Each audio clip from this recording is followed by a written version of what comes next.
పల్లె సీమలు పచ్చగుండా ఊరువాడ సిరులు నిండా ఏటి గడ్డం నీటి నిలువ కట్టడాలకు కాపుతానై చెరువు కుంటలే కాదు బ్రతుకు తెరువు కోసం ఏది చేసిన మానవుని నమ్మకములు తమ్మ పురుడు పోసుకుంటుంది.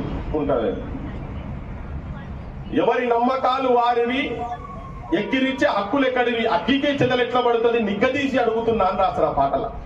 అరే నా నమ్మకం నాదిరాబాయి, నా దారిలో నేను పోతా, వీళ్ళందరి గురించి నేనెందుకు కాదంట అని నాకు ఒకసారి కూర్చోబెట్టి చెప్పింది. ఇది నీ గురించే రాసిన, నాకు ఇప్పుడు మొన్నటి నుంచి నేను ఏ ఇంటర్వ్యూలో అయినా ఇది చెప్తున్నా, మీకు కూడా నాకు తెలియపెట్టడం చెప్తున్నా. అంటే ఏది కూడా ఒక చిన్న క్రిటిసిజం కానీ, తనను ప్రశ్నించినటువంటి కానీ, తన కాని వ్యక్తిత్వం గురించి ఎవరన్నా అడ్రస్ చేస్తే దాని మీద తిరగబడే వ్యక్తిత్వం మనసు ఉన్నటువంటి వ్యక్తి అని చెప్పడానికి చెప్పిన ఈ విషయం.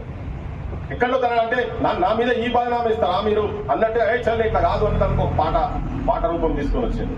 పల్లె నీకు వందనాలమ్మ, పల్లె నీకు వందనాలమ్మ, మమ్ముగన్న పల్లె తల్లి నీకు వందనాలమ్మ.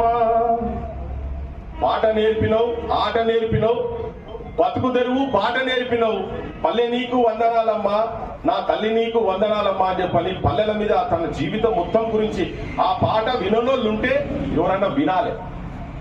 తన అనాథ అయిన తర్వాత తన దగ్గర ఇంకొక అద్భుతమైన గుణం ఏంటంటే, మనిషి చిన్న సాయం ఎవరైనా చేసినా గానీ, ఒక చిన్న సాయం అది ఒక 10 మంది కన్నా చెప్పేది మనిషి. ఇవాళ రేపు పక్కన రోజులు ఉన్నారు ఎవరైనా బాగా చేసిన తీరా వాడిని ఘోషణ అంటారు మనోళ్ళు పోయి చూసుకునేవాడన్నా. మనకు ఆకలినప్పుడు ఎవడన్నా కలిసి అన్నం పెడితే కూడా ఇవాళ వాడికి అర్థమైపోయింది, వాడిని కోసిన ఇవాళ అర్థమైపోయింది, ఇంత పెగ్గు పోసినా ఒక బీర్ తాగిన వాని దగ్గర బయటకు వచ్చి అట్లా మాట్లాడేవాళ్ళు కదా. ఆయన చిన్నప్పుడు బట్టలు కుట్టించిన పేరు కూడా గుర్తు పెట్టుకొని ఉండే.